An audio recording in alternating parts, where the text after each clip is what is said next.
অভিশপ্ত বটগাছ। সুন্দরবনের কাছের এক গ্রামে ছিল এক বিশাল প্রাচীন বটগাছ। গাছটি ঘিরে ছিল অদ্ভুত কাহিনী। রাত নামলে সেখানে শোনা যেত আর্তনাদ, ফিসফিসানি আর এক অদ্ভুত। গ্রামবাসীরা ভয় পেত, সন্ধ্যার পর কেউ সেই পথ মারাত না। ঢাকা থেকে আসা এক তরুণ সাংবাদিক আসে, তার নাম আরিফ। সে এসব কুসংস্কারে বিশ্বাস করত না। সে ঠিক করল সত্য উদ্ঘাটন করবেই। গ্রামবাসীদের সতর্কবার্তা উপেক্ষা করে সে এক রাতে ক্যামেরা আর রেকর্ডার নিয়ে গিয়ে বসে রইল সেই অভিশপ্ত বটগাছের নিচে। রাত গভীর হতেই আশপাশ নিস্তব্ধ হয়ে গেল।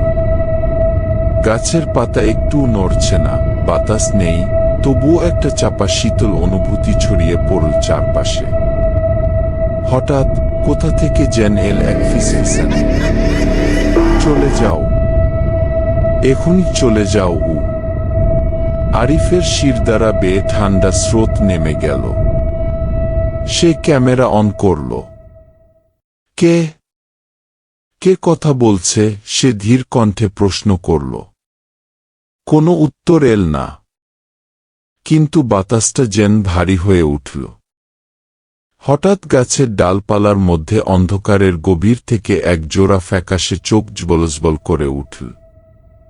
আরিফ টর্চের আলো ফেলতেই দেখতে পেল অগণিত সাদা শাড়ি পরা অবয়ব গাছ থেকে ঝুলে আছে। তাদের ফাঁকা চোখ, বিকৃত মুখ এবং হাত থেকে গলগল করে রক্ত ঝরছে।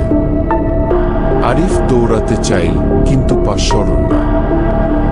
কেউ যেন তাকে শক্ত করে ধরে রেখেছে। ভয়ঙ্কর এক চিৎকারে চারপাশ কেঁপে উঠল, আর সে দেখতে পেল এক জোড়া হাড়সর্বস্ব হাত তার গলা চেপে ধরেছে।